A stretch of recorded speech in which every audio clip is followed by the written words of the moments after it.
Hey, everybody. Welcome back to The Ride. You're on the mothership inside the Black Mama Magic Room with the greatest podcast on earth. Oh, usually Thea those in a little. Thank you. There we go. I'm a little under the weather, but I may not come when you want him, but he'll be there right on time. You know what? You would. That's what we have today. You would. Hey, y'all. So I look like a teddy bear. You look good, though. You cute, boo. Got your lighting right. I tried. It's not perfect, but okay. I'm from a new location. We're going to try out something new here and see how. Well, now your head looks really good. I mean, you really are moving with, like, you match with the pieces in the back. It's all. The pieces in the back are really, really giving me life. It's really giving me life. It's going good with the lioness with all her colors and stuff today. It looks good. Of course. It looks cold where you are. Where I am? Yeah. These have no leaves? Yeah, it's cold for real here. Yep. Mm-hmm. I don't like that shade. I am up against the foothills, and I do experience a different level of cold than the those foothills where? In Los Angeles. Mm-hmm. Foothills. I don't appreciate where this is headed. I don't appreciate where it's headed too. It gets cold. I am cold. It gets 30. What's the temperature? 40s. It might be like cold. 50s today. Cold. It's cold. Let's look it up. You don't have to look. We don't need to prove anything. Didn't you just do some grounding work? Did you just ask Esther to come in here and this is how you act in front of your people, Crystal? Let me see here. Let's see. 56. Oh, see? But the low is 41. The low is 41. Cold by any measure. That's cold. COLDT. See? We're not asking you what your temperature is, Miss Cole, for real. Cold is relative. It's cold for real here. It's relative. That's all I feel you, Thea. I feel you. Folks don't how you feel? Okay. You know what? Florida. Florida. I have been where she is. I have walked in her half tops and tank tops on Christmas, Florida. I know how the foothills can, bring a specific type of chill. Right. Yeah, it is a specific type of chill, just like it's a specific type of hot in California. It don't really get hot. It ain't no humidity. It's always the ocean. It's always a breeze off the ocean. Where you are. It's a desert. The desert gets hot. She not in the desert. But okay. I thought we were the greatest podcast.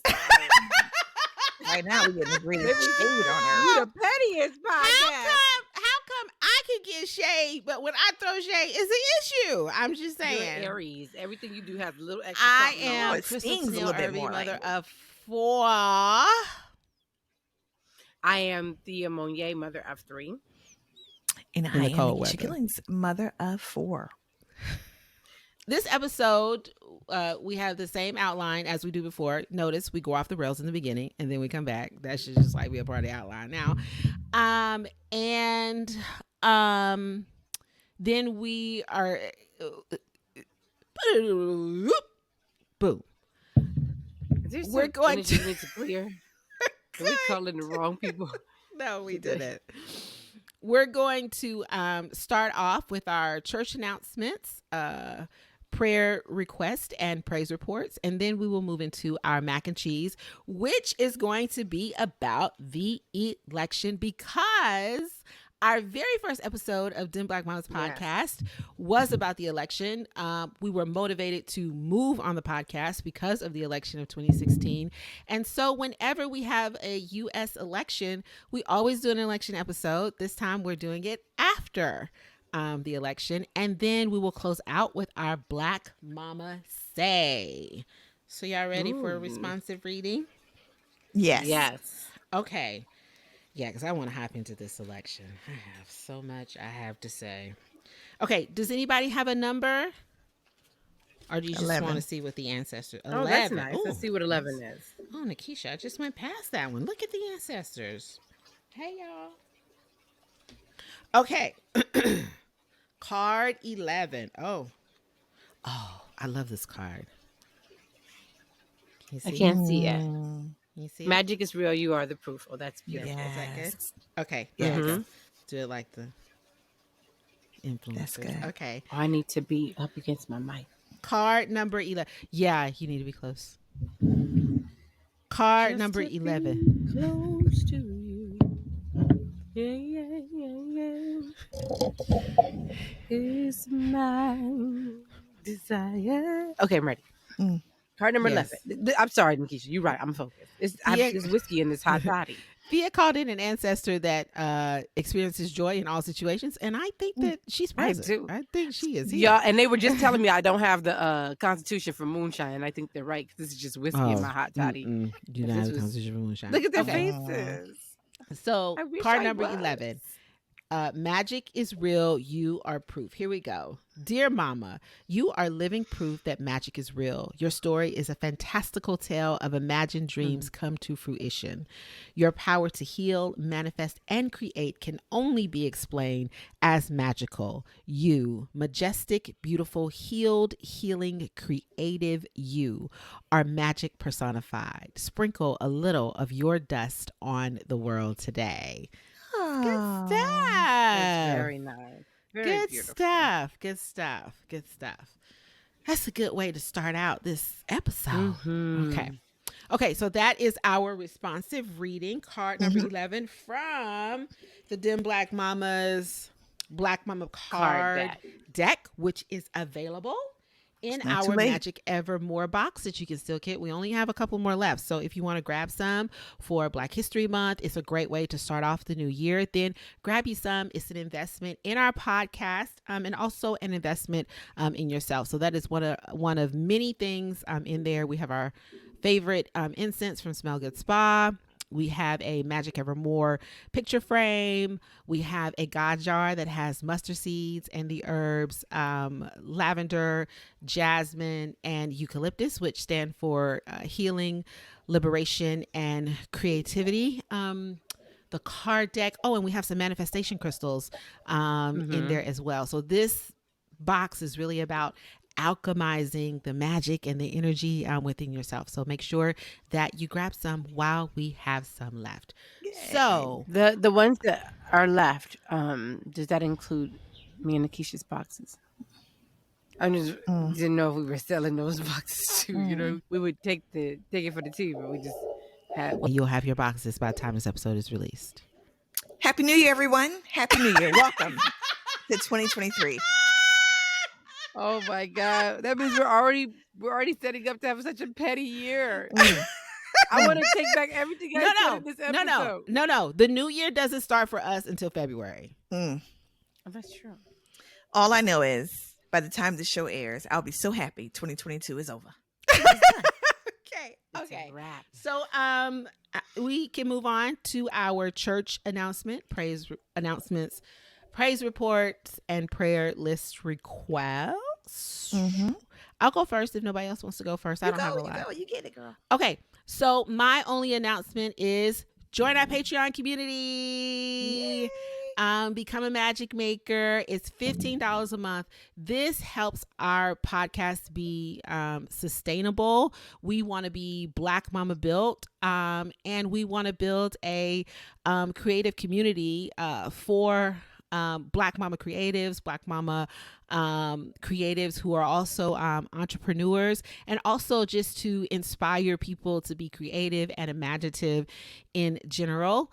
And we'll be having an event once a month around the new moon to clear out and to cleanse and to alchemize, to clear out any energy that's blocking your creativity and to alchemize new energy for your creativity moving forward in that moon cycle. So please join our Patreon. Again, it's an investment in us. It's an investment in our platform and a way to expand our platform. You can get in for $15 a month, and once you join, you get a nice little mug that says you're a magic maker. So that's my only announcement, to join our Patreon community. And praise report, I am starting my third semester in grad school. I only do 4 semesters, so after the semester I have one. Far by faith. It's been real faith. So this is a praise report that I made it to the third semester. And also I need some prayers. Last year, or 2022, was I didn't see it while I was going through it, but it was a really difficult year for me. A lot of things happened, and I still had a lot of joy. A lot of beautiful things happened, but for someone who's in grad school, there were a lot of things with myself, health wise, and with my family health. So it wasn't a bad year. It was just a lot of health crisis, I guess, going on with me and in my family, which I spoke about on our episode last year about my heart condition. And so I'm just asking for prayers for a clear year for this grad school semester, because my first year in grad school, it was a challenge. It did expand me, but it was a challenge to really stay focused and be in it like I wanted to be in it. And this semester I have to write a 25-page paper. I ain't had to do one of them. My God. That somebody told me I had to do. Yeah. And my topic is using the best poetic devices to talk about Black motherhood. And it's really focusing on using land as a metaphor for Black women's experience in motherhood in this country. So I'm excited about it. I'm excited to delve into it, but I just welcome all the prayers, all the positive energy, all the vibes of elevation for this semester. I'm excited because it's going to be a challenge. It's clear your word for 2023. I have not chosen a word. Clarity. I don't choose a word until February, but I'm going to be really deliberate about that because last year I chose expansion. And expansion comes with a lot of contraction and clearing and a lot of clearing out. Yep. Didn't know that when I chose the word. Yeah. So yeah. That's why I didn't choose the word. No, I knew that was coming, but I was like, that's why she wanted to get out of 2022. Yep. Her ass didn't choose no word.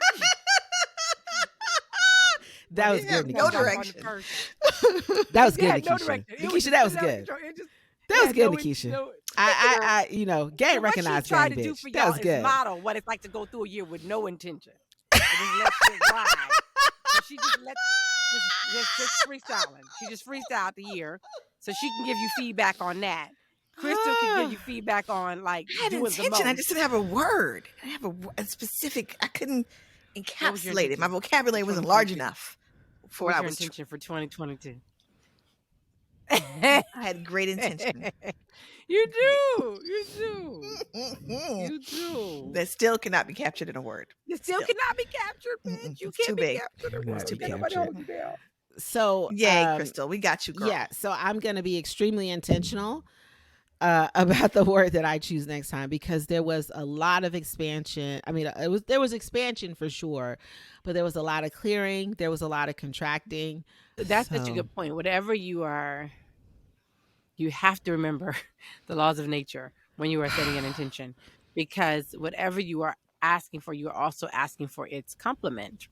So if you're like, I want abundance, and you also got to be prepared for some moments of feeling lack. That doesn't mean that's where you are, but it means that one helps you to see the other more clearly, and so you're always calling that in. So I and sometimes you get more of the counterpart than you do the actual thing you're thinking. Yeah, because that part won't come into the very end. Yeah, I mean, because I have a word in 2023 either. You know what, Nikisha? Or you can reverse that shit and be like, I want a lot of lack. Make it right. You come back on here, Nikisha. You come back on here. Flip I'm that not shit. about to get tricked. Y'all trying to trick me. And then have a whole year of abundance. No. Yeah, because ain't no rhyme or reason. Also that reversal is also making sure that you're prepared for the expansion that you're asking for. So in order for me to be prepared for the expansion in the areas I wanted to expand in, some things had to contract, which means I had to make some things smaller in my life and other things priority. I had to I had to clear out some things in my mind, in my mindset and in my life in order for that expansion to come in and have space. So whenever people ask how my year was, I'm always like, or during the year, people would be like, how are you? I'd be like, I'm learning a lot. I'm learning a lot. And I did. I learned so much about who I am. And also about truly being who I am and truly being the person that I want to be. Maybe we should do a just in our Patreon. We should talk about the words that we chose and how they showed up last year in our lives. You two can do that. The two of you can do that. That'll be great. Nikisha, so what are we gonna do? I don't even know what word to choose. What are we gonna do? I mean, what am I gonna say on the Patreon? I didn't choose word. I have nothing to share on that. Yeah, I don't know. I can't call it. I've been drinking this thing, but okay, I have announcements. Okay, yeah, that's all my announcements. No, I'm not. I got to go first. I was gonna see if she would let me do it. If she would let me slide in there. No. I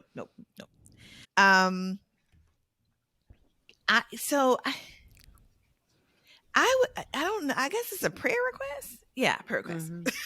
So I think, or I am very, very grateful for the place I've been able to get to professionally, and what that has meant for my family economically, financially, the blessings that have come with the hard work, as a result of the hard work. And I believe more of that is coming. It has been foretold by some folks on this call. So, I think for me, I want to always be really intentional about managing the abundance that comes my way with, care, being a great steward, and making sure that my,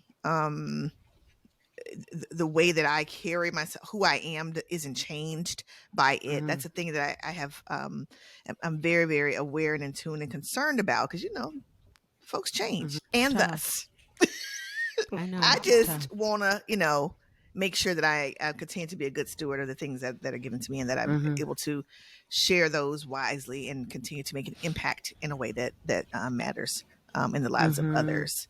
So that is the request I would have for this incoming year, where I, fully anticipate more and more expansion. With that, I want to make sure that I'm handling it with great care.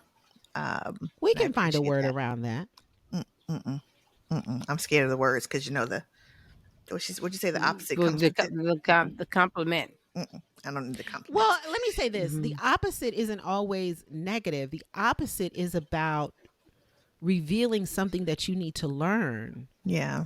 So that, like you said, you can be a good steward. Like, there's no way I could have been a good steward over the expansion if I didn't learn some of the stuff that I needed to learn this year. So the opposite isn't always necessarily negative. It's like a revelation. Yeah. Yeah, I don't even know if opposite is the right word. Maybe what'd you say? The complementary compliment. The compliment. Yeah. The polarity. It's the polarity. Yeah. It's required for it to evolve. So it's gonna happen whether you choose a word or not. The word is just the word just anchors you. Yeah, it's a touchstone. When the word is a touchstone. You're not like, why is this happening? You're like, oh, that's right. It's happening because I asked for blah blah blah, and just so that things don't feel random and just kind of like windswept. It helps to anchor you and like, oh no, I asked for expansion. So then, even if that's not what it was about, now that you set that intention, that's the way that you're going to handle it. Yeah. So there will be a word. There will be a word to capture that. But I certainly want to always be grounded and very clear. Yeah. Okay. What you got, Thea? Tell us, girl. Well, this is coming out the first year, so we will probably still have some spaces open for Hold Our Sacred Retreats, which is just gearing up. Or get on the wait list. Get on the wait list. You should have been at the meeting in December. I'm going in the fall. I'm going for the later. I'm so excited later year for September, and I can send you that link now too. Actually, so if you want that, okay. Can we start making payments on the fall? Yes. Okay. Yes, all that is all set up, but. Yeah, I'm very excited about these retreats, and the closer we get to it, the more What are the retreats called? Hold Us Sacred Retreats. And where are they taking place? Are at the Red Sea. At the Red Sea in Sharm El Sheikh. And who are your community partners? My community partners are Damn Black Mamas. Thank you. Yeah. Okay. There we Emma's go. Legacy. Thank you for allowing us to be a partner. I didn't know you were gonna. I didn't know you were gonna say us. I'm just. You didn't know that. Yeah. I didn't know that. Even though you Hyatt say it every Life episode, I didn't know. Travel. So Hyatt Life Travel is a partner that we have in Sharm, and then another Sharm partner is Sunny Beach Realty. We're partnering with some of the hotel chains. It's just a lot. I mean, I just get so overwhelmingly excited about it and about it's like a culmination of what I've always wanted to offer people. Like I get to choose the place, the environment, the people that'll be caring for them. And I feel like I'm giving you everything I have to make these huge transformations in your life. And just, I want to make sure on my end, like you're saying, I'm a good steward with it, that I'm so in that regard, what's happening and the prayer request I would like to make in regards to that is, I must be surrounded by priests, and priests don't have to be like initiated, or they don't have to be, it's not formalized, but people who know how to hold me sacred, people who know how to hold my energy. And I see that happening like now, and it's coming from places I didn't imagine. But the closer we get to me holding that kind of space for the people on this retreat, I can see more people like that coming around me to just be like, hey, can I help you with this? Or hey, can I do this for you? So that I can be free to do the spiritual holding and work. And the community partners we have there very much hold a lot too. So that feels really exciting that I'll get to like fully be in that space. So that'll be a prayer request. Also, Shaping the Shift has by this point already dropped its Born Wild, Born Free season, which has Akilah S. Richards coming back, who was our very first guest ever on Shaping the Shift, and it's such a good conversation about sovereignty and stuff. And then we have a conversation with Jessica Schaefer on how being wild in a capitalist white supremacist society affects the nervous system. And then I know, it's really good. And then I have a conversation, I don't even know how to title it. I haven't decided on a title yet. Maybe by this point I will have, with Renee Marie, which just goes into time versus eternity and, you know, the land and sovereignty and just so many places, as I talked to my friend from Trinidad, Renee Marie. And so in between there's special surprises that hopefully if you listen, you already know about, where I get to share a little part of my artistic creative side with you in this series drop. So enjoy that. And that's the last thing, is that the TBTB cohort is opening in January. So if you have been wanting to join the Black of the Brain, the Black. There we go. If you've been wanting to join the Black of the Brain, now is the time. And let me tell you why this is important really quick before I wish I could chin check somebody real quick. But NPR put out an article about decolonizing mental health and didn't mention Black people. And I'm just going to be very clear about it. I posted about this. You cannot, if you are discussing inequity, racial or otherwise, in these United States of America, you cannot have the conversation without citing a Black woman, period. If you have not cited a Black woman, you are being lazy, or you are intentionally erasing her, or the oldest source that you're citing, find the Black woman that they didn't cite. But the reality is, there's no way to have that conversation in this country, because this wasn't a country. This wasn't a country until it became an economic power. It became an economic power on Black bodies. Those Black bodies came through Black women's bodies. So you cannot have the conversation. And I say, this is not about credit or oppression Olympics. It's about the fact that if you claim you're trying to undo an unjust system, you can't undo it by erasing the body that the system is built on. It doesn't fucking work. So it's just so it's annoying, and there's like kind of like, what about the Black people who've been doing this, blah, blah, blah. But it's also just fucking ineffective. And something that pierces my hide even more than you not giving me props or somebody else props for what they've done is ineffectiveness, laziness, because we put so much thought and heart and intention into our work. If you to get up there and slap something together is lazy and irresponsible, because people will run with that like truth. People will say, oh, this is the new thing. And then years of work, years of hard fucking work within the system, carving out spaces, letting go, surrendering, shredding things, fighting things. Years of that goes just washed over and becomes a fucking t-shirt. Absolutely not. Absolutely not. It is impossible. You cannot do it. Get over it. And this is not to say, this has nothing to do with other people having different oppressions. We get that. What we're saying is, if you are talking about the United States of America, and I would argue that there's people in the diaspora who can make the same argument. I don't live there, so I'm not making that argument on their behalf. They can make it for themselves. But in these United States, there was just poor, broke-ass, angry white people walking around trying to exterminate the Native people who were here, who were also of African descent, who were trying to exterminate them for not being compliant with the initial attempt to enslave them. And then came the system that used Black bodies to create an economic power. Point blank, period. It would not be a country. It would not be a global force. You wouldn't even know the name of America. Nobody would know this name. So you cannot do it. And anytime you do it, you're going to get chin-chacked by me. But I just have to say that because as I open up this cohort, I need y'all to know what we about. We're the Blacker the brain, because what we recognize, and it's more of other people than Black people in the Blacker the brain at this point. But the reality is, what we understand is that if you take out the Black, you're never going to actually deal with the root cause. And that's just that on that. That's my sermon for today. I didn't know we was doing a sermon. So that's a word. Woo! Pass the collection plate. That's like trying to take Black women out of doula work or out of homework. Yes. Like, what are you talking about? You're fucking crazy. Oh, but they do. Here for our birthday skills all the time. All the time. They do. I want to do it. I know they do. Like it's brand fucking new. NPR, holla at Thea. Holla. Y'all got some making up to do, really, to clean that up. Those are all of our church announcements, praise reports, and prayer list requests. Please make sure that you're following us on all social media outlets at Dem Black Mama's podcast, and become a magic maker. Where'd you go, Thea? It's just because I got to sneeze. I'll be back. She wasn't trying to hide from the conversation. She good. She good. Okay. Usually she does a hand clap, but okay. I told you it's cold.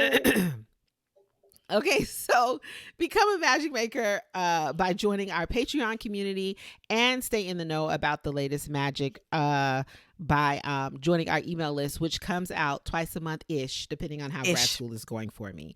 But become a magic maker, invest in our Patreon community. We give you all 2 episodes a month for $15. That is, I was a theater major, not a math major. What's 15 divided by 2? Is that $7.50?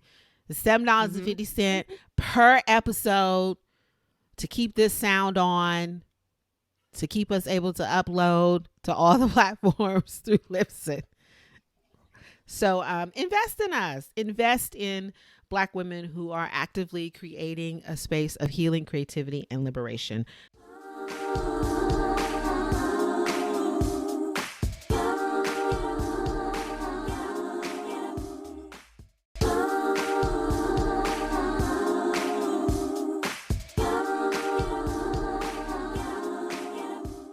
All right. So, so we ready for the mac and cheese? Yes.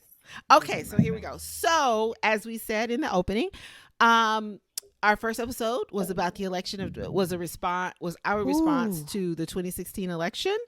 And every time there's a major election in the United States, we do an election episode, usually before the election. This one is coming after, as the new Congress comes into session. Our first episode, again, was about the 2016 election. And then we did 2018, which was about the midterm elections. And then we did a mashup with Shaping the Shift about the 2020 election.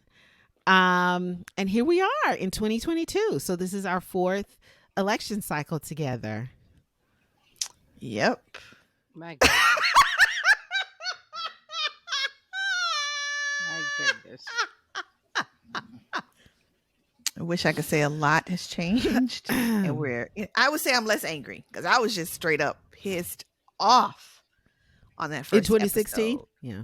Hell yeah. Just beside myself for the first You were just so angry at this country, but I think I understand better now.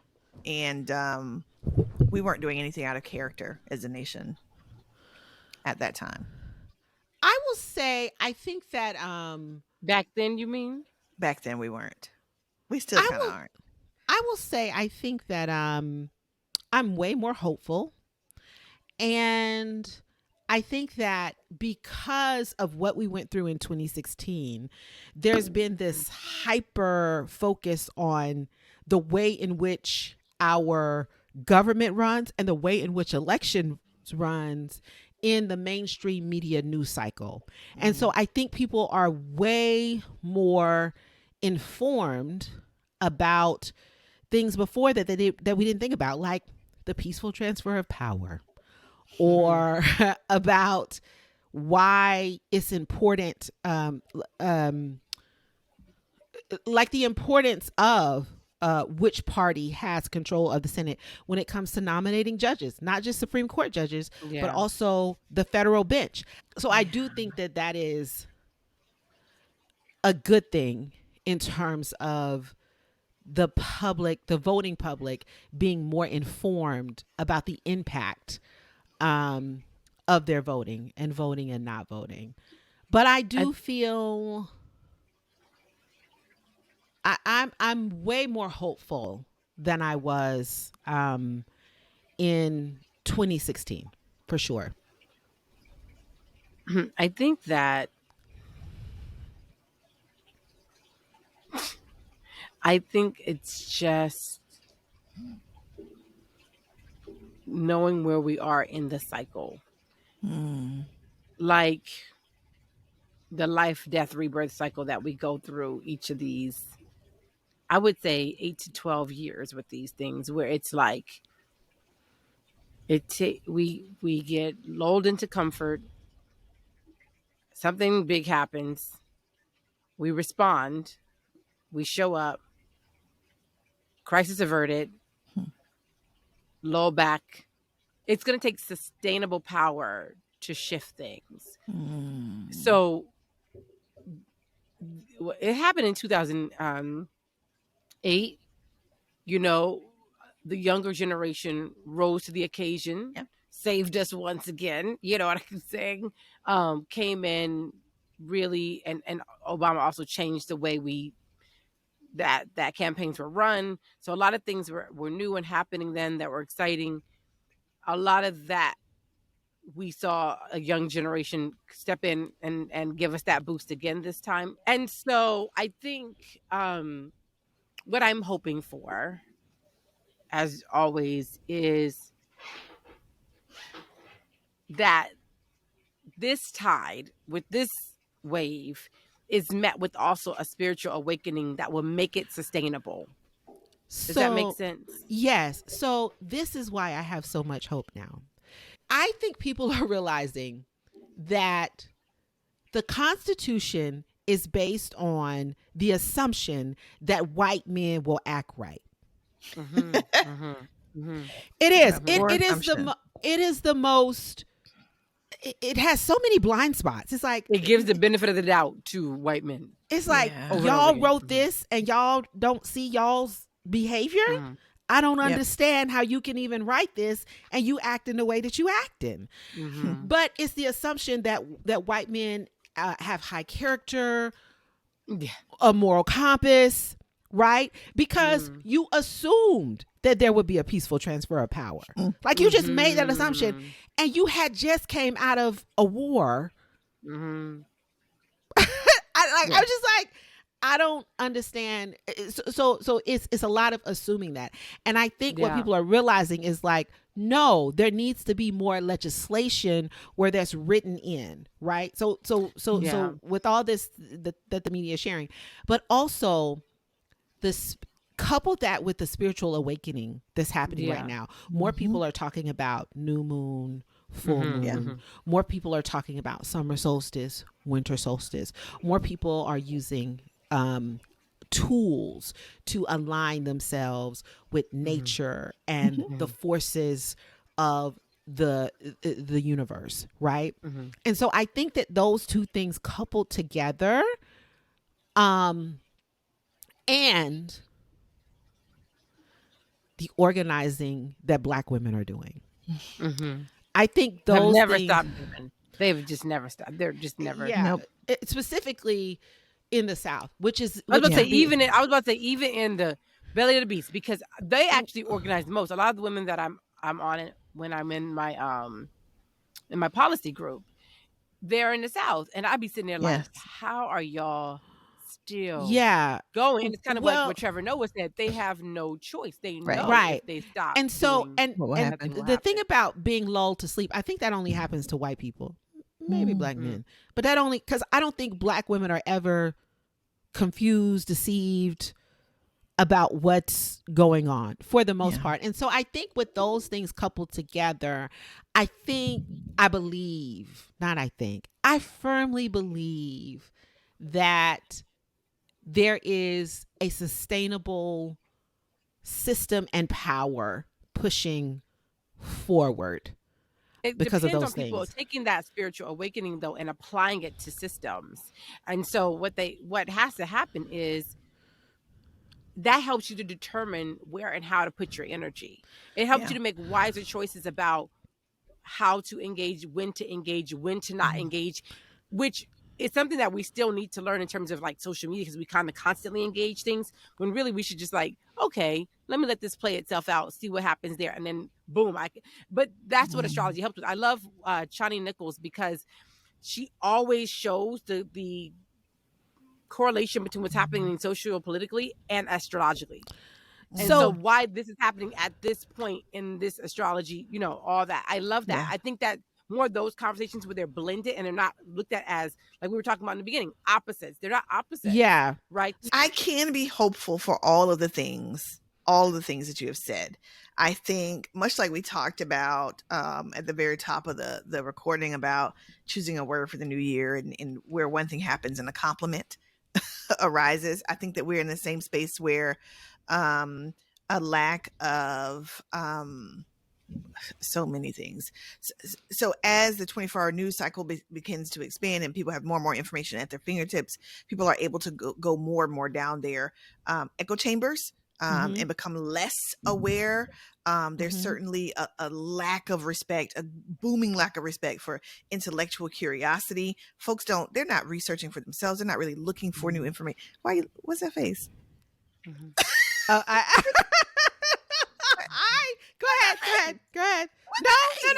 No, go ahead. No, these, folks are just going by the sound bites that they're getting from whomever that they are tuned into, right? That's not us. It's not us. Not all of us. Now, certainly there's a contingent of folks who are black who want some bullshit, right? Who want some, and in the echo chamber and getting bad information. Come on back, Crystal. Come on, get this. There's well, I'm here. Nikisha's alone. She's not low. She's right. Getting tight. It's getting tight. Okay. Tight up in here, right? And so Nikisha, as much as we are progressing, as much as black women are in tune, and we are, the decisions that we're making are spiritually informed, and we are, pushing progress forward. I hate that it's on our backs, but okay. You know what I mean? There's some motherfuckers who are just working against the cause 100% of the time, right? And so the push and pull is constant, and that for me is so exhausting. It's so exhausting to consider. So I can see the hopefulness, I can see all the good you're talking about, and there's a lot. You shared a lot of different things. I think keenly aware of the opposite. There has to be a shift in value system. Like, this is the thing we keep dealing with. It's like there needs to be core shifting, right? Whew. As much as America works, it doesn't have a good ethic. It doesn't have an ethic that says, we want to actually be better. Our ethic says we want to have more. And so there's like this constant having to, 2 steps forward, 2 steps back, where I think that gives us, like, we feel the hope, and we also be like, but we know y'all. We see y'all. So the perfect example is 2020, right? And Sonia, Renee, and Ebony Janice have talked about this, the great rise of 2020, when, we had the uprisings and George Floyd and Breonna Taylor, and white folks was coming from everywhere trying to figure out how to, deal with this racism problem. And companies was asking questions, and we was getting emails about it. and the crickets of 2021 and 2022. But because here's the thing, our hope in Black women never wavers. Never, ever, ever, ever wavers. Never ever wavers. Y'all can see my eyes pointing to over yonder. It's everybody else is a little bit of question mark all the time. And that's everybody makes it so else hard to be like, each time we're like, did they do what they supposed to do? We wake up in the morning, we're like, did they do it? So my hope is not in that this my hope is my video, but my hope is not in America getting it right or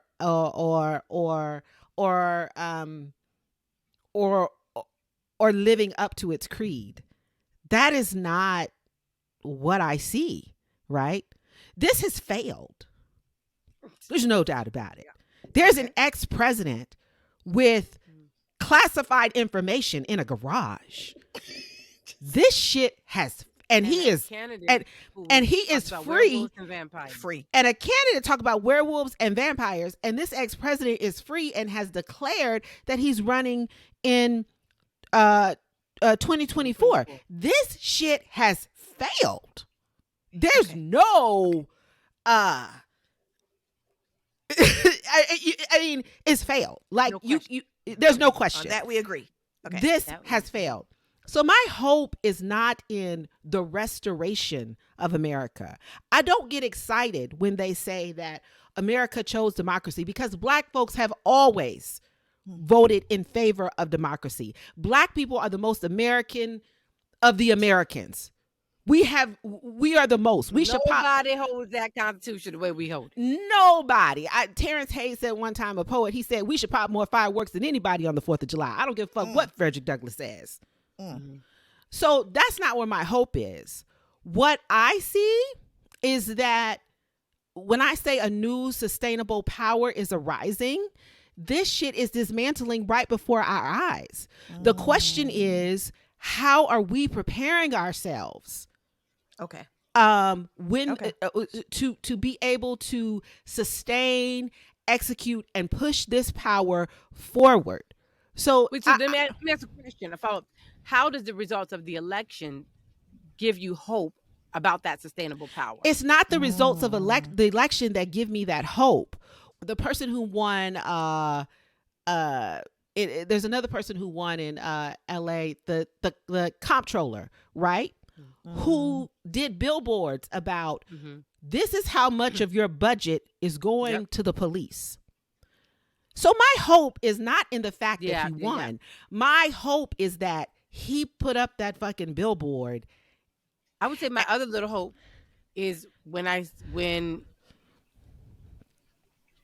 my boo, what's her name? Say her name, the Aries. Who? Pelosi. But I did have hope when she did not, because she would have and she could have, when she did make that step, because that showed to me so we're talking about sustainable power, giving a nod and homage to those young people who made it happen is important. That's something new that has not happened before, that has led them to be disillusioned when we go back into the next cycle. Right. They did not get their recognition. They did not get the positions that they should have gotten, because they really were the ones to make it happen. And so this time, seeing that, I thought was really, that was a sign of hope for me and sustainable change, because you have to pass the mantle to this new group that is going to be ushering in this new world. Okay. And these new ideas. Yeah, and she gave it to Hakeem Jeffries. Let's give it up for the black ass names that are the black ass name. We can't, look over that. And so my hope is not necessarily in, we still have control of the Senate, or we still and who got elected. That's really not what my hope is. Also in the organizing. Like, we're not the brilliance. We're not So depending much. on the Democratic Party to organize us. We No. are organizing ourselves. And let me tell you why that's important. Because if you depend on the party to organize you, then you have to align with the party line. But when Yep. we organize ourselves, we align with our own line, our own needs. And so And our own needs.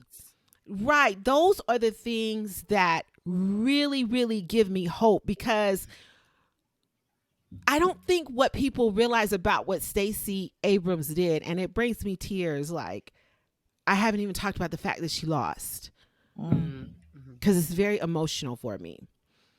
And I think about her so much, and I have said her name at my altar so much, because she's been really silent, and I know it must hurt a lot. But the power of what she did is that it's not only it's politically sustainable in we can organize in this way and build a new country. You know what I'm saying? That's the blueprint you're talking about. Yes. That's being created. That's what's being created while something else is being destroyed. Right. I can see that. That I can put my hope in, for sure. Because I am an American and indoctrinated into the history of America, I thought that every substantial change required blood. And so now I have hope, because I know that it does not. That's a choice. That's a deliberate choice. And so yeah, I have more hope than I did in 2016. That's the spiritual piece that I hope we understand. When we say we need to understand how cycles work, the political cycle is a spiritual cycle. It has a life, death, and rebirth. Everything does. And if you know what that looks like, you understand not to fuck with it. Yeah. Right. So, for example, on some level, Pelosi knew it was time not to. Yeah. This is the end of that cycle. Yeah. And to go past that cycle, which they did the first time. Yep. That's the mistake they made the first time. When those young people gave the momentum, they didn't give the spaces that they needed to give up to the people who made it happen. Black, young people, women, they didn't.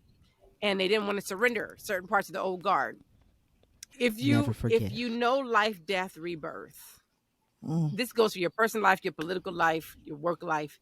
If you know to recognize where you are in that cycle, you will work with the energy of death to be a part of the rebirth, as opposed to delaying the death. Which can't delay the rebirth. The rebirth is going to happen, but now you are going to. It's in contention. Caught. It's tension. The tension. So you got to think of it like this. And this is for, again, personal life, political life, whatever. I had this moment where I had to decide, okay, if I'm in a death, how do I want to die? Do I want it to be peaceful? Do I want it to be transformative? Do I want to be holding hands? Do I want to be focused on love? How do I want this to go? Because that shapes the rebirth. Right. Is the rebirth going to be, traumatic, painful, contracted? If I'm relaxed going into the death, that opens up the way for a more natural birth. Wow. Right? So anytime we are refusing to surrender or we're resisting it. Now, here's the thing. We could all be in this country having different death cycles. So there are those who are currently resistant to this country changing. We know what kind of rebirth they're going to have, if they're going to be born at all. If they will be reborn at all, right? They may just exit the life cycle altogether. But for those of us, we cannot. Can I just put in a side note here? And if you can I just put in a side note? And if you don't know who she was talking about, it's the people that were climbing on the side of the Capitol building during the attempted coup. The Tea Party folks. We had a name for them, but Nikisha will not allow us to use that name. Oh, I did. We did have a name on the podcast. On the podcast. But you come to the Patreon, we'll tell you what the name is. She told me not even to put it in the Patreon. I can't put it so Patreon? It's not. Oh, okay. She told me not even to put it in the Patreon. So it's also for the. I would say it's for the. I just want to let people know that sometimes Nikisha does bring us back from the brink. Yeah. I just want people to understand. I think it's a great word, though. I get censored every now and then too. I do. Well, but it's also it's the such and suches that was climbing them walls. I want to say it so bad now, But it's also the root word is monkey. The root word is monkey. It's also the ones in the backdoor corporations and the, yes, and the behind the scenes and all that. All of them are resistant to things changing. Change transformation is evolution. It is life. It is required for life. We don't all. In other words, what I'm saying, what you were saying, Crystal, going back to what you said, we don't all have to die the same death here.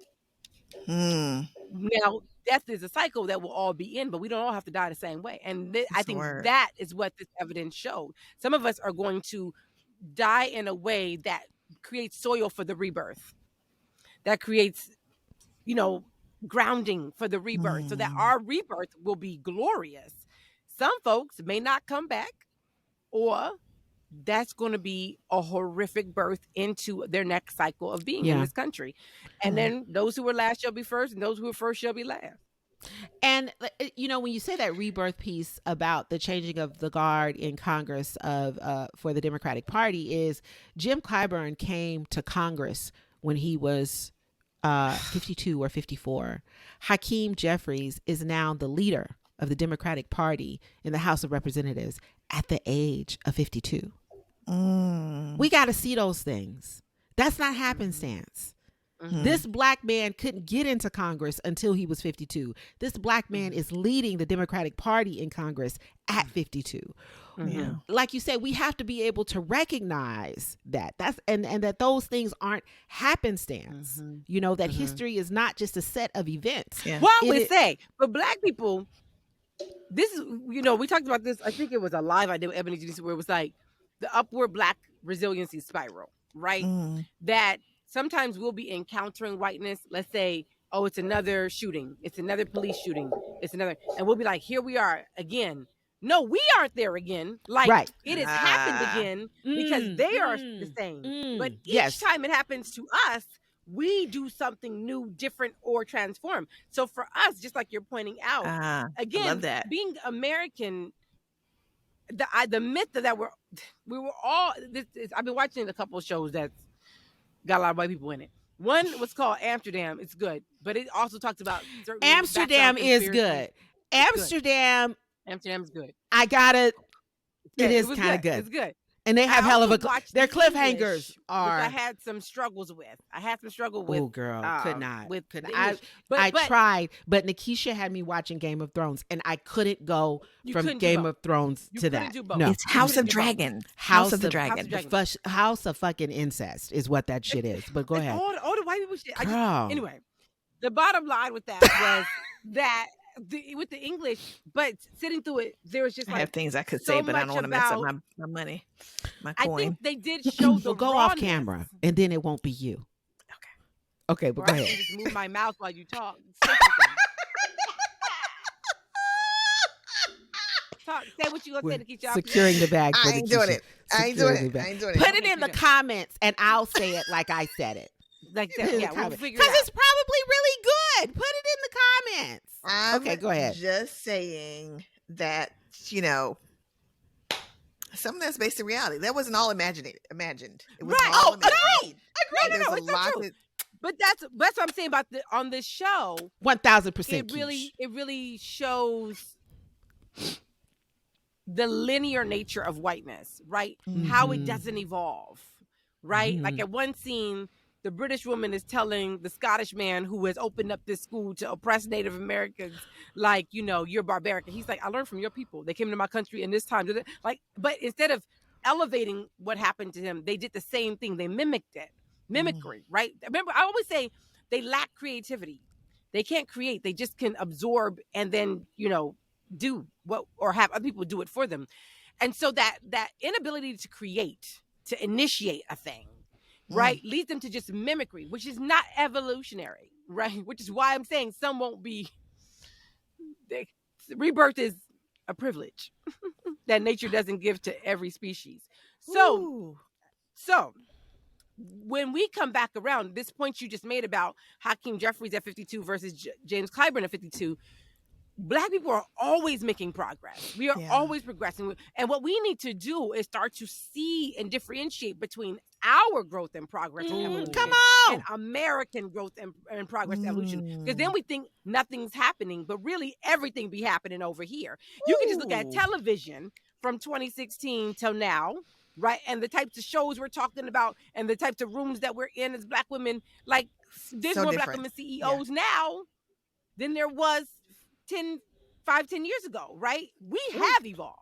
We do evolve. You can't stop that. This country. These are my shout shoulders. These are my shouting shoulders. But I do think this is that point you're making, Crystal, is that Black people have to separate and make a distinction between, yes, we're all in a death cycle in this country, but the way we do that and the way they do that is different. And our progress is not contingent, nor is it correlated with theirs.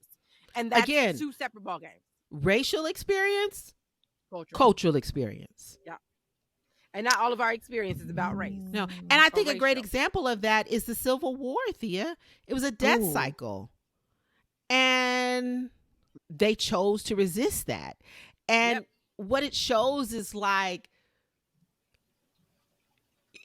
you can try to fight it. You can. But man, when that thing come back around, you're guareteeing your own extinction. Ooh, inevitably. It's inevitable. You are guaranteeing your Don't hurt nobody. What's going to happen if you keep resisting birth? It's going to stop. You're going to stop being stewarded or gifted the opportunity to birth. And wait a minute. Show clip. And, that's a new GIF. Show clip. Wait a minute. Because wait a minute. Now, and who is having the hardest time populating? I'm not trying to be nothing. I'm not. All not new trying to be types nothing. of legislation stuff's being overturned. We're doing so much. I'm not trying to be nothing. And I think you were making a great point, Nikisha. They're trying to overturn so much legislation. Like, if you just think about it, it's like you're trying to do so much to stay alive. Ooh. Like that's what it is. Change. And because change everything, anything alive. Not change, progress, evolution. But that's a part of the process. It is. When you don't want to deal with change, because here's the thing, anything they call change is really just a warmed up version of something they've already done. This is really important because in order for us to see political progress properly, we're going to have to disaggregate and look at it through and separate it. Look at it through Black culture. Lenses. Yeah, because if not, we'll look at it as like one big American culture, and that's not accurate because America has never succeeded at creating a singular culture here. They succeeded at creating a single pathway to citizenship, which is to be white or to behave white or to, assimilate to whiteness. But that's not the same as creating a singular unified culture. That hasn't been accomplished. And so I do think it's really important we have a lot of white listeners to hear what we're saying. Do we? When y'all do work for Black equity, it is not for us per se, but I always tell y'all this, that it's for your own. We'll be here. We've proven it. For your own preservation, because if you cannot get your folks to stop resisting nature and stop resisting change and transformation and evolution, if you cannot get your folks in line about that, you won't have no folks. Ooh. I mean, and I'm pointing out things that are actually data points. So, I didn't see this election conversation going in this direction. I couldn't have predicted that, but I really like the place that we've ended up. Here. It's called Black Mama Magic.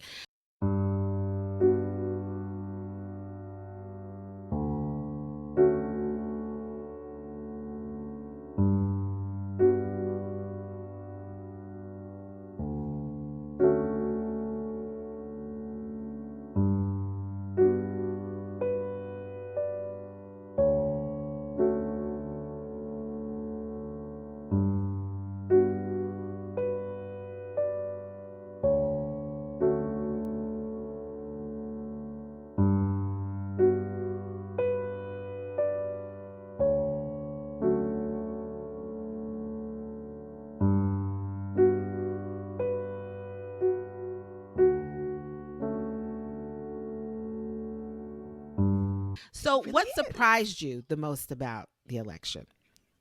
The midterms? The midterms. I think to me it was that moment with Pelosi and Hakeem Jeffries. I didn't know. That was to me a very telling moment about the difference in this election. Mm-hmm. That, okay, Democrats needed to signal that they learned something over the last 2 to 4 years. Mm-hmm. Because fighting the change too, they have a lot of whiteness. It's a lot of white folks in there absolutely, too. absolutely. So that behavior don't just change because they Democrats. You know what I'm saying? It's still very colonized attitude about it all. But that shifted something. That was the biggest tell for me. Nikisha. I'm trying to land on something here. Obviously I'm jaded because I'm in Florida. Ooh, it was rough. And it was rough down there. It was rough. It was rough. It was rough. I think the thing that surprised me the most, many folks were not surprised and would feel like this is silly, but it really surprised me that Warnock and Walker ended up in a runoff in another, that they was still that close. I was surprised that in Stacey Abrams' state. You know what I mean? I was surprised that Georgia could not push forward a different outcome. And it really had to do with how determined the other side was to just, by any means necessary, you know what I mean? Put forward someone who was not even, it didn't matter who they put forward. They didn't care about the candidate. They were that determined. And we allowed, I don't know, I don't have the language. I don't want to say we allowed that to happen because we sure didn't. But staying on disappointment. Staying on that note, I was surprised that that they continue to put a microphone in front of this man. I mean, rarely am I shocked by whiteness, but I was surprised that even after he said that people who don't want to pay a higher price for insulin just need to eat better, and then they won't be on insulin. Even after he pulled out the fake police badge at the debate, that they still put a microphone. Fake police badge. Girl, he has gone around saying that he's a police officer, and at the debate, Warnock called him out on it. Girl, he pulled out a badge. Now, people are saying it was a Paw Patrol badge. I don't know, but no, he made a whole video with the sheriff that gave him that badge, and it's like a badge. Give him a lollipop too. It was like that. It was like that. Yeah. Then they continue. I got a toothbrush from my dentist, my nigga. I'm not a dentist. I don't think it's surprising. I think history has shown us the lengths to which they will go, but it was certainly real uncomfortable to watch it unfold. It was so I cannot believe absolutely uncomfortable, and it was fantastic comedy performance. I'm not surprised that that election was close, and I think anybody who boils it down to the Democrats need to expand their coalition, or boils it down to anything except racism, is it literally say it like that. If you call it anything else that you does not really understand the history of this country. That race was close because of racism. It's not because Walker was a weak candidate. It's not because Warnock was a weak candidate, which I can't even believe people have the audacity to open their mouth and say. It is because of racism. That's the only reason you would vote for Herschel Walker, who represented a party that aligns itself with systemic and institutional oppression and out white supremacy. That is why that election was close. And badge. I just want y'all to know if you And the sooner, because the sooner we say out loud and recognize that it was racism, the sooner the Democrats can let go of the idea or the notion or putting money behind bringing more white people into this party. Because what you're basically trying to say is we have to convince white people not to be so racist. That's not a black candidate's job. That's other white people's job. That's not even the job of the Democratic Party. The Democratic Party's job is to support the constituency that has been supporting you. And so what needs to happen is new voters need to be birthed. That's it. That's it. Democrats get over 90% of non-white votes. The numbers are there. So whenever you hear somebody say they need to expand their coalition, to what? What you're basically saying is, oh, we need more white people. We need to convince more white people. No, you need to get more black people out to vote. You need to make good. Talk to Latino people. Okay, we're going to get to that. Are we? Yes, we Florida. are. That's a question specifically for Thea. We need to, because you're half Panamanian, because you need to begin to re-enfranchise black, brown, Asian voters who feel disenfranchised. You need to put some money behind people who have been formerly incarcerated getting their rights back. Stop chasing hoes that ain't loyal. So whenever I hear somebody say Democrats need to expand their coalition, no. The only thing you need to do is expand your constituency. Stop chasing white people. No, cycle after cycle, they have shown you what they're going to do. And they're shrinking. And the demographics of this country are only going to continue to lend themselves to that. So it's not even a winning strategy. That's not even a winning strategy. But we're not thinking long term. We're not thinking long term enough. We're not thinking strategic enough. You know who is? Who is? Stacey Abrams. Absolutely. And Stacey Abrams thought so long term that Warnock would not even be a senator without her.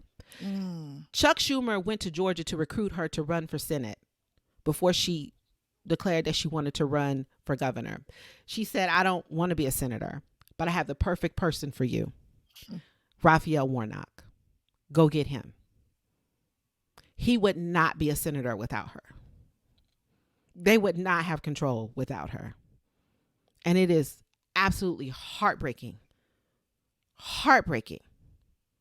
that she lost. And she lost because of racism, because white people were comfortable enough to vote for Brian Kemp, who is currently governing over a state that has shut down 3 hospitals in a month. They felt comfortable to vote for him because he did what he should have done, not overturn the results of Georgia. Rewarding a white man for the basics. Yep. Yep.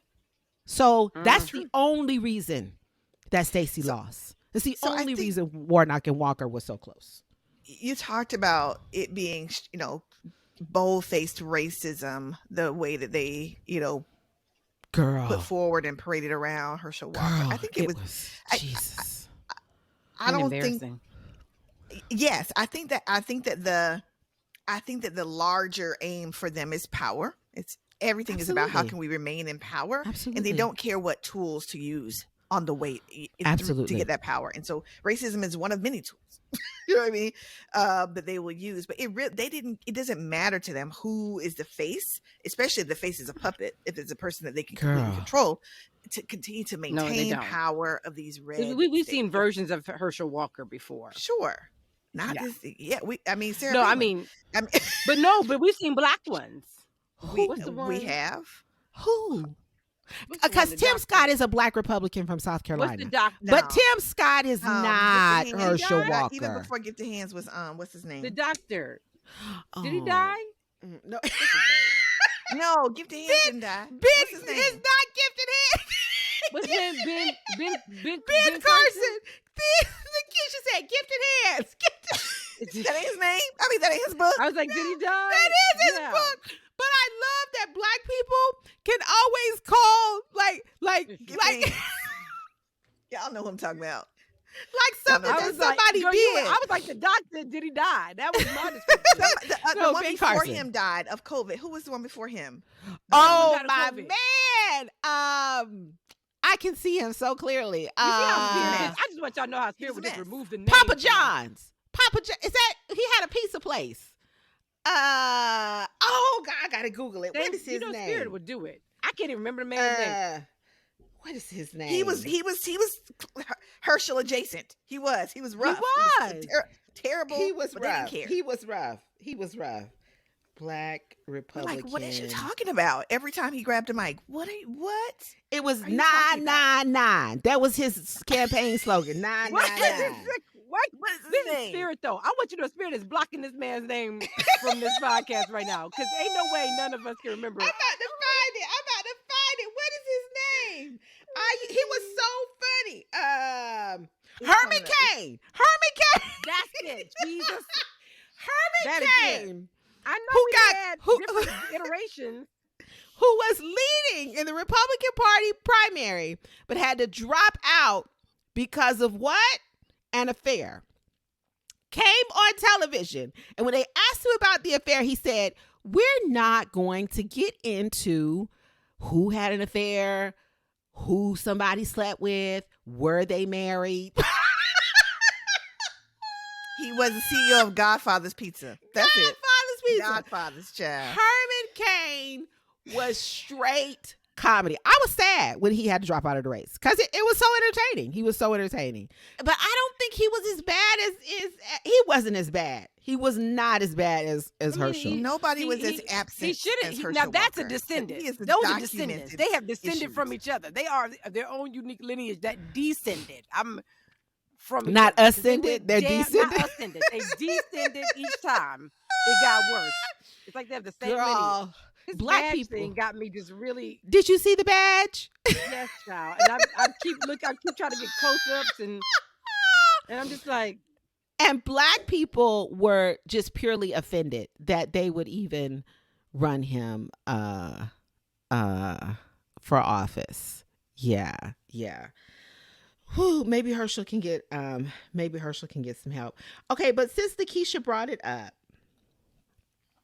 Thea, we would like for you to take the floor and talk to your. I don't want to take the whole floor. Talk to your Latino brothers and sisters, because I'm about to bring up these Georgia numbers. Are you gonna pull up the actual numbers? I'm about to pull up the numbers, girl, because Latinos are like. I feel anybody, any of our Latinx brothers and sisters, our familia that's listening to this podcast, they know what the deal is. They know that. We always say this. Latinidad is, you were talking about race and culture. Mm-hmm. Latinidad is ethnicity. It's a multi-faceted, multinational, many different representations of shared language, some shared lineage because of the Spaniards, and some shared religion. And things like we have, like food and things like that. But it is actually extremely, extremely diverse. And the challenge for Latinidad is that when the concept of race was established based on phenotype, based on physical attributes, there were only three: Mongoloid, which is Asiatic; Caucasoid, which reminds me of the word that we can't say from earlier. So there's the African that was already in the Americas and in a lot of South America, Central America, what we know is that now, where Latinidad is strongest or most prevalent. There was the Asiatic influence that came over from the Bering Strait that was also in the Americas. And then there was the colonizing white energy of the Spaniards. Because of this unique combination of literally every, which is phenotypical race,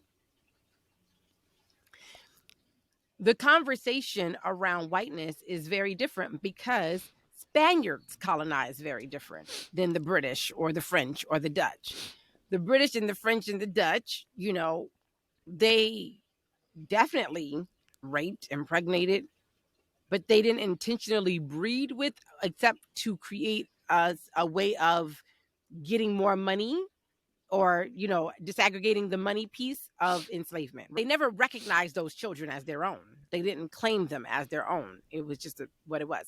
The Spaniard and the Portuguese were different. Similar to the Persian, was we are breeding a new people.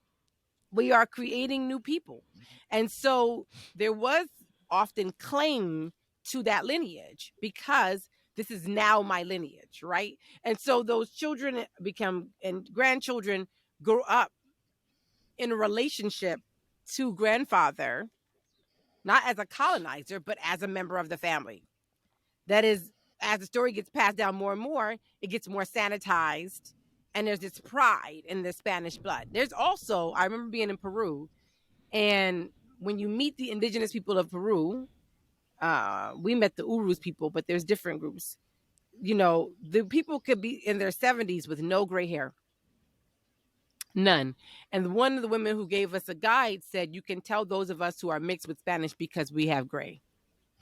They brought that genetic change, right? So I say all that to say that the relationship between them and whiteness is very different than it is for Black folk. We are clear. But with Latinidad, it can get complicated because they've been raised to be very proud of the Spanish heritage.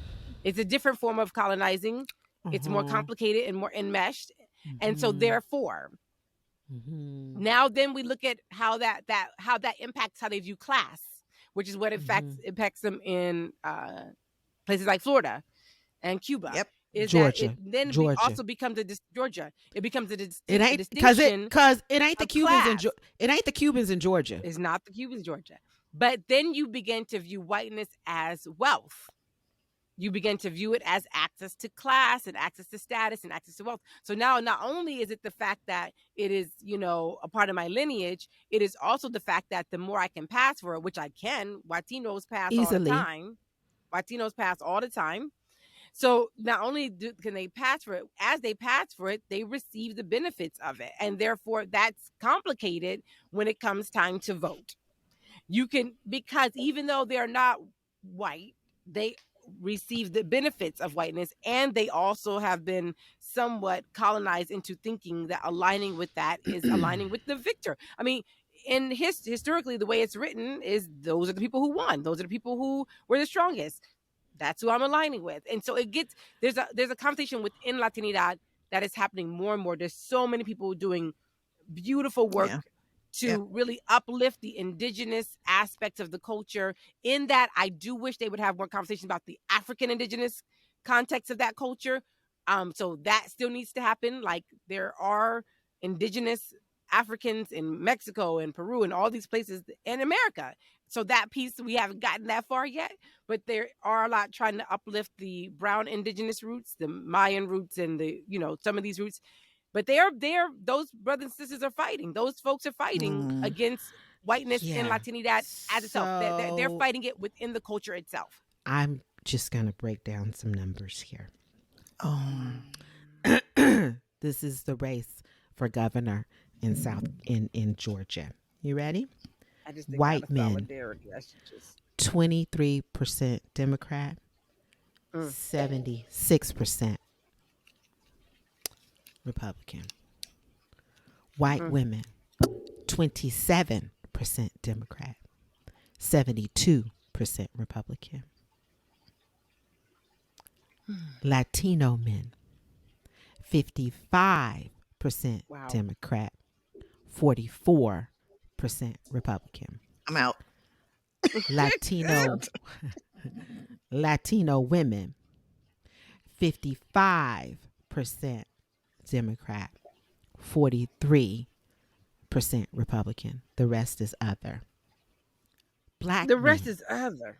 Okay. Black men, they voted for like the Libertarian candidate.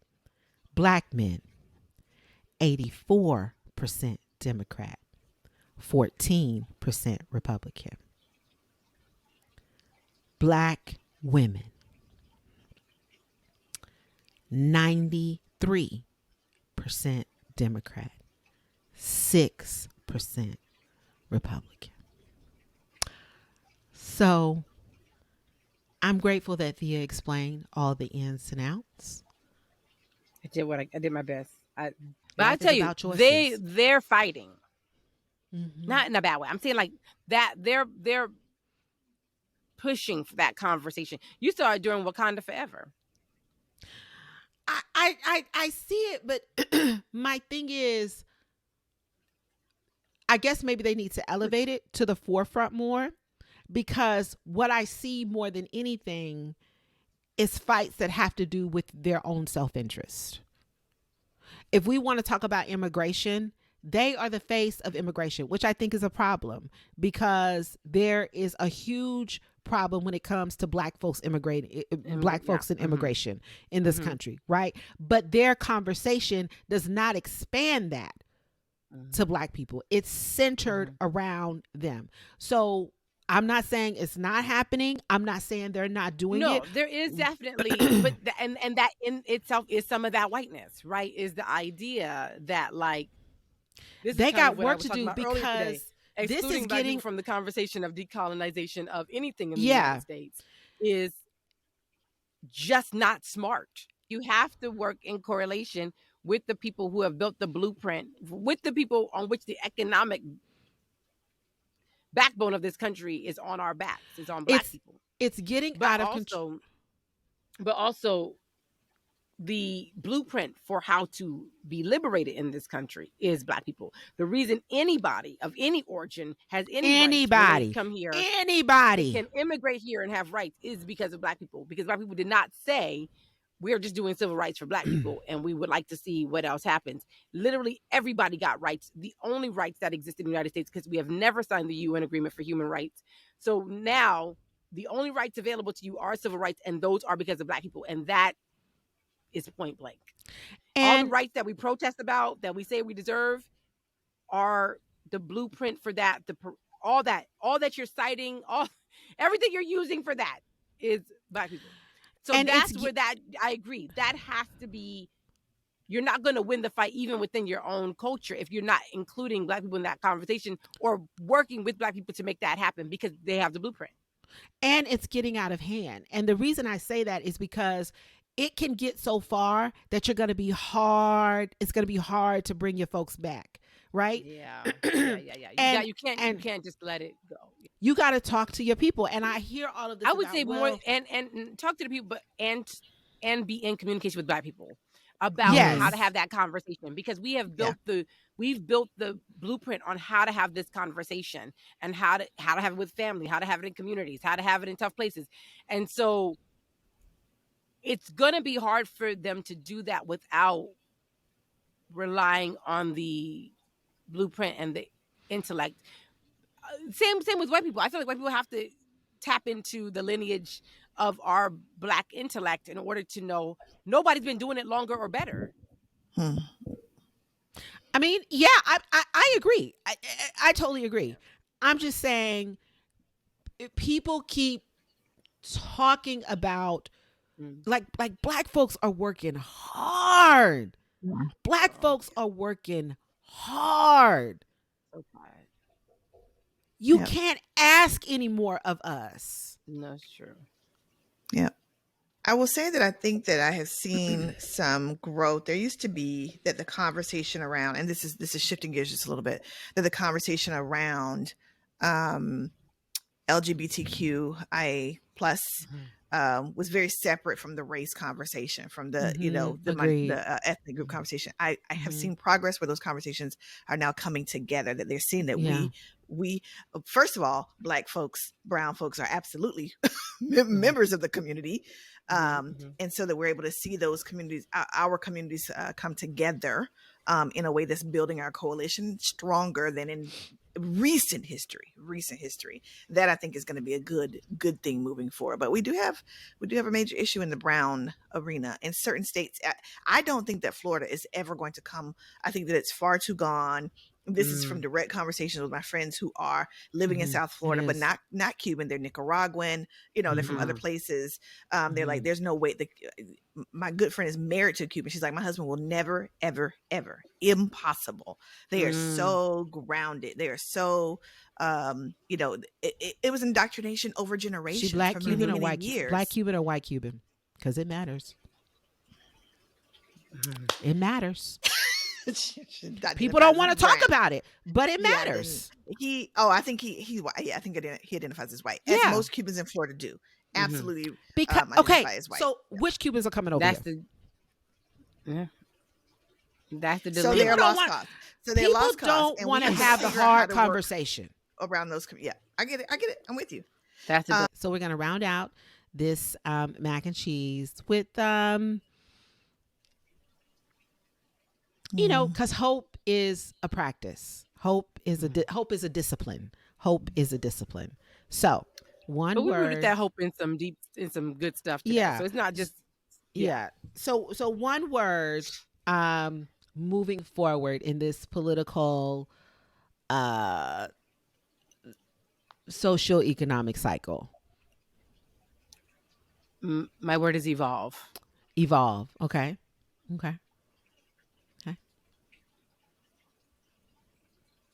Oh, Nikisha with words.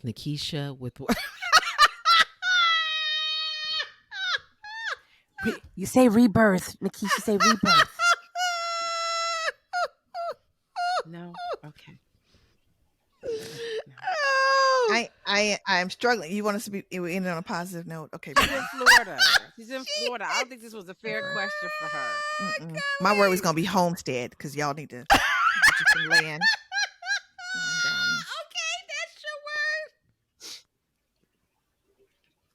But rebirth works too. Homestead is Nikisha's word. My word is oh gosh. I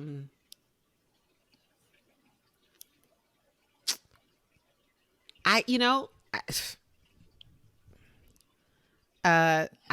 know. This is just top of mind. Black women. I was gonna say Stacy. I was too. Can that just be our word, Stacy? Stacy. Collective. Stacy. Our collective word of hope. Yeah.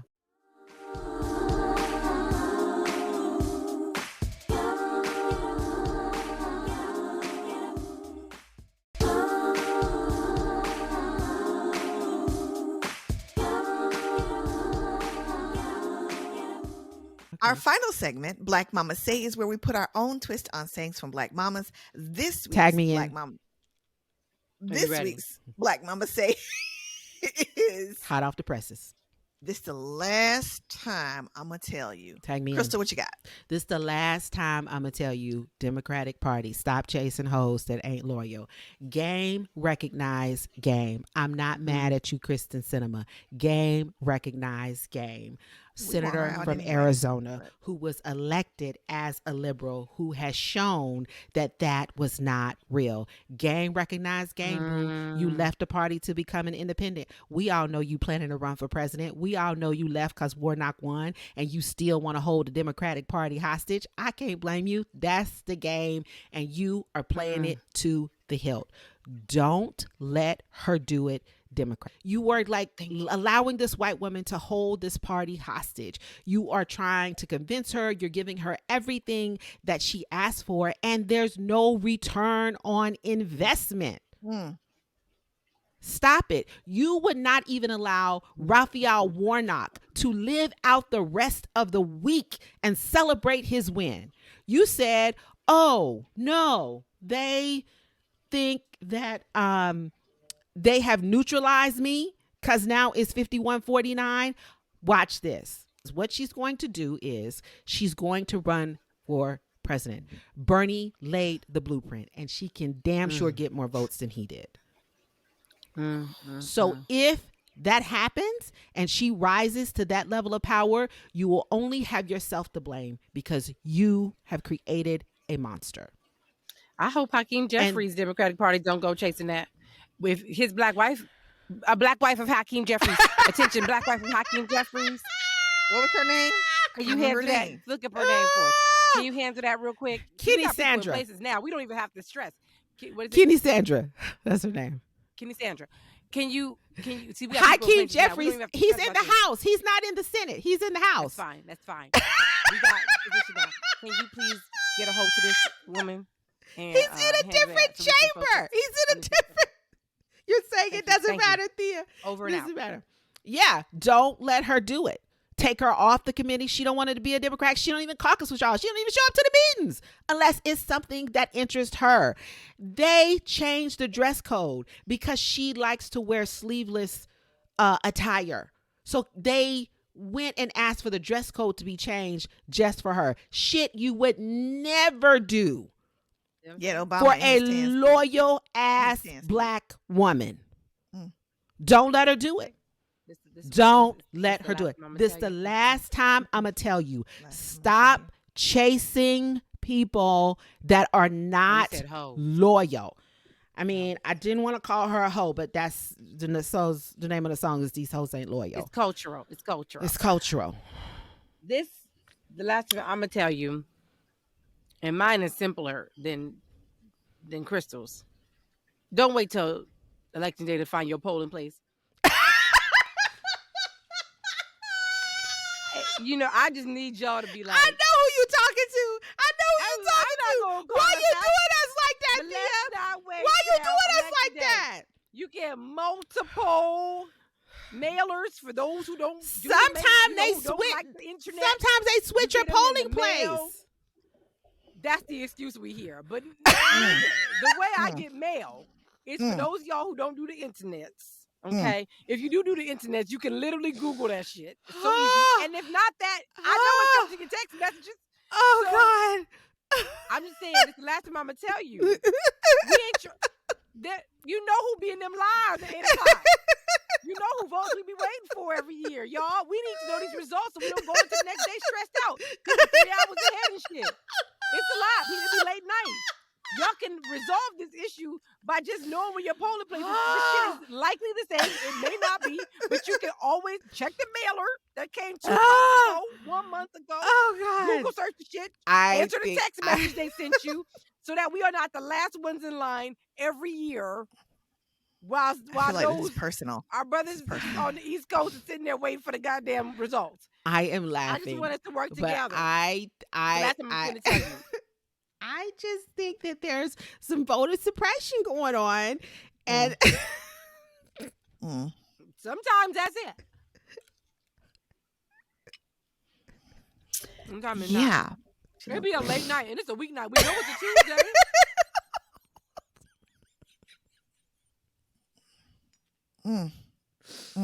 Okay. How many times y'all been watching the results? And they're like, we were waiting for such and such county. And you know it's black. This is where they stay the county. Them rural folks got their shit in from 6 a.m. I don't know how you do it.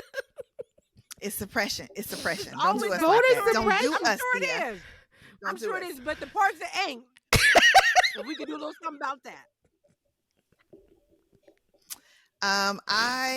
In honor of a conversation we had before we went on the air about us having these early teenagers, these 13, 14, 15-year-olds who like to debate. We all trying to be, more conscious and gentle parents. Not gentle. But there comes a time when we say, this is the last time I'm going to tell you I'm not one of your little friends, and this ain't a debate. I said what I said. I like that you combined two black all mama of them, 3 of them. This is the last time I'm finna tell you. Plus, I'm not one of your little friends. I just want to say the views of hosts of this podcast do not reflect the views of all hosts on this podcast. I am leaning into my conscious parenting. I got at least one of those sayings from Crystal T. I am evolving. Snitched. I will snitch on you. Don't do me like this. I am evolving through my work with the wonderful Damari Dickinson. Damari Dickinson. We fall down.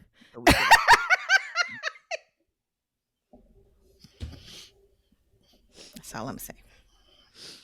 I just think a better way to say that is I understand that you have great debating skills, but part of being a great debater is knowing when and where to exercise those skills. And having a sound argument. Don't And come up here if I having a can trash sound your argument in argument. 5 seconds. That's no fun for me. And having a sound argument. So you're not saying I'm not one of your little friends. This is not up for debate. I said what I said. No, Not I saying don't. it I out. don't. I do not say I'm not one of your little friends. I don't say that. I will other admit, parts? I don't say that. Do you say the other parts?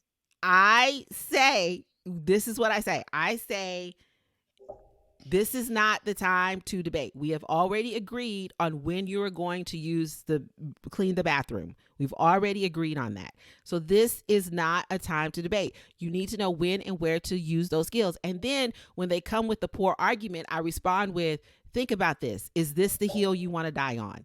Y'all got about 7 Black Mamas say in this segment. We've done our job. Nakisha is standing firm. She is standing firm. She is standing firm. That's it. Okay, we're closing it out. Nakisha had to run, so we're closing it out. That's all we got. I'm doing Nikki's part. Mm-hmm. So follow us on Instagram at Dem Black Mamas Podcast. And if you don't want to miss a minute of the magic and stay up to date with everything we are conjuring, sign up for our newsletter, The Mothership, which drops in your box twice-ish per month. We are living in real time. And don't forget to check out our website at www.demblackmamas.com. You can also send us your thoughts about the show, show us some love, and ask us some questions at magic@demblackmamas.com.